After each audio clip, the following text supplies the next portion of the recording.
Oi, gente, aqui é Bem-aventurada e nesse vídeo eu vou contar sobre a história de Moisés. Vem comigo!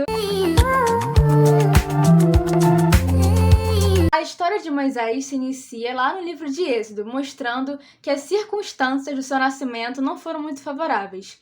Isso porque naquela época o faraó decretou que todo menino hebreu que nascesse deveria ser jogado no Nilo.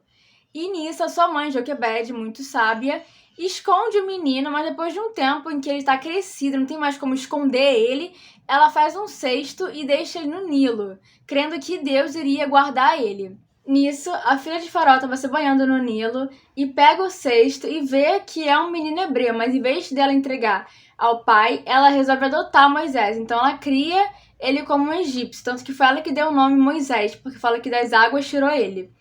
Então, Moisés cresce, né, como um egípcio, só que sendo hebreu. E ele tem consciência do que seu povo sofre e ele fica lá no luxo e no conforto. Tanto que tem um dia em que ele vê um egípcio maltratando o hebreu e vai lá e mata o egípcio para defender esse hebreu. E nisso acaba sendo descoberto que ele matou esse egípcio. Para não morrer, ele foge, vai para Midian. Lá ele se casa com a mulher dele, né, a Zípora, e começa a ter seus filhos, sua família, e passa muito tempo. Nisso, depois de 40 anos, Moisés é chamado por Deus no monte e Deus chama ele, convoca ele para ser aquele que vai liderar o povo dele para sair do Egito, da escravidão, e levar a terra de Canaã, a terra que Abraão, Isaac e Jacó peregrinaram. A história de Moisés é muito grande, eu queria ressaltar alguns pontos. Quando depois das 10 pragas do Egito, que quem não lembra esse momento icônico, né, em que Deus castigou os egípcios com várias pragas por causa da dureza do coração de Faraó, que não deixava o povo ir. Depois disso, da última praga em que é a morte dos primogênitos, e o primogênito do faraó morre, ele libera o povo, e nisso há aquele momento mar vermelho, né, em que o faraó volta atrás, cerca o povo hebreu, e o povo hebreu fica entre o mar e o faraó. E Deus faz um milagre, ele abre o mar vermelho, e assim Israel passa, e quando os egípcios tentam alcançar, eles são afogados. Depois disso, também tem o momento do bezerro de ouro, que Moisés foi convocado para subir no monte para Deus estabelecer aliança de novo com o seu povo, fazer mandamentos, né, aliança por meio da sua lei.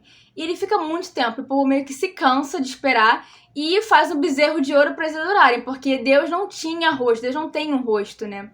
Então eles queriam algo pra adorar, pra meio que personificar Deus, sabe? Só que, obviamente, isso é idolatria, isso não dá certo, o povo se corrompe. E Moisés vê isso, e quando ele tava descendo com as tábuas dos 10 mandamentos, ele vê essa festa com o bezerro de ouro e quebra as tábuas com raiva e tira o bezerro dali. Outro momento muito importante é quando eles estavam guerreando contra um povo inimigo, e nisso Moisés estava lá orando, pedindo a Deus que tivesse misericórdia, porque os hebreus não sabiam lutar.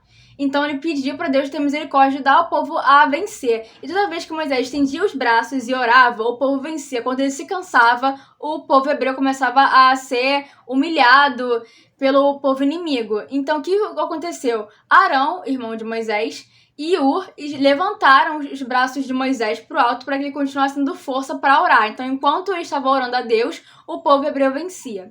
Enfim, conclusão. Tem um momento muito específico que é quando estão perto da Terra Prometida e Deus manda Moisés falar para a rocha sair água. Como assim? Estavam com sede e no meio do deserto não tem água.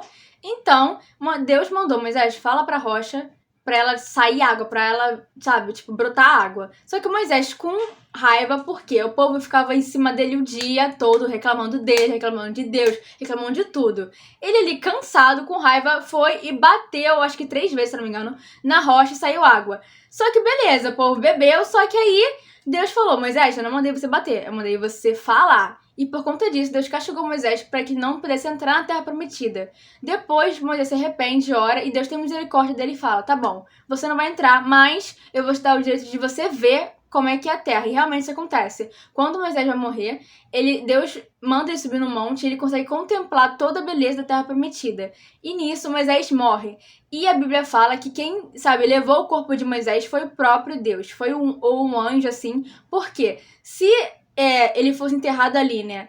o povo judeu, hebreu, poderia pegar e usar o corpo dele como, sabe, ídolos. Então, para evitar isso, Deus mandou o seu anjo para que pudesse tirar o corpo de Moisés. Então, realmente, o corpo de Moisés nunca foi achado. Não, eu acho que em Israel talvez eles tenham alguma coisa, algum memorial, mas não tem, assim, fisicamente o corpo de Moisés aqui na Terra. E por que Moisés é tão importante?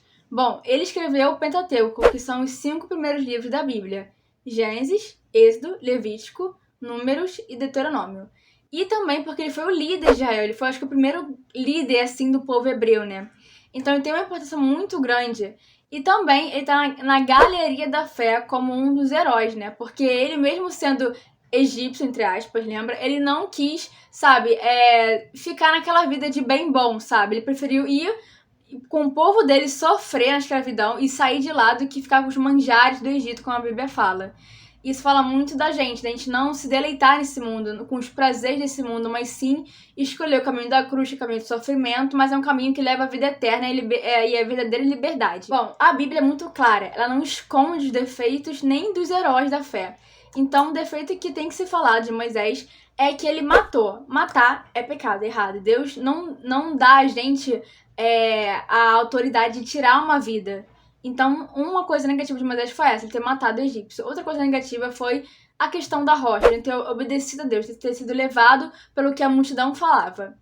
Mas também tem muitos pontos positivos que a gente pode aprender com Moisés, como ele tinha uma fé enorme. Mesmo em meio ao Mar Vermelho, em meio a tantas situações, ele continuava tendo fé em Deus. Ele foi um grande intercessor. Se você for parar para ler o livro de Êxodo, você vai ver várias vezes em que Deus se indignou com o povo, porque o povo só reclamava e Deus já estava irado. E aí Moisés intercedia pelo povo, mesmo o próprio povo falando mal dele. Ele ia a Deus pedindo misericórdia para que não dizimasse, para que não ocorresse nada de ruim, para que Deus tivesse misericórdia do povo hebreu. E várias vezes Deus ouvia, na verdade, todas as vezes Deus ouvia Moisés. Então isso mostra o quão forte é o poder de uma intercessão. E também, outro detalhe que tem que ser falado é a liderança dele. Ele foi um grande líder. Por isso que hoje os judeus têm muita relevância, né? Tem muito respeito pela figura de Moisés.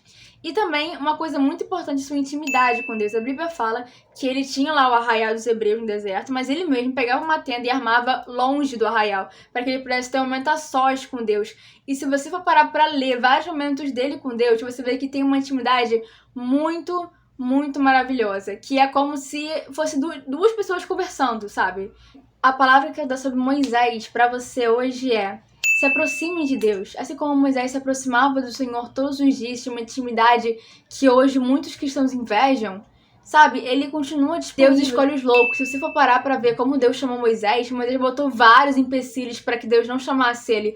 Falou que era gago, falou quem sou eu para liderar o povo, falou que o povo não ia acreditar nele. Então ele botou vários empecilhos, porque ele mesmo não se achava capaz. Mas a própria Bíblia fala que Deus escolhe as coisas loucas desse mundo para confundir os sábios. Deus capacita.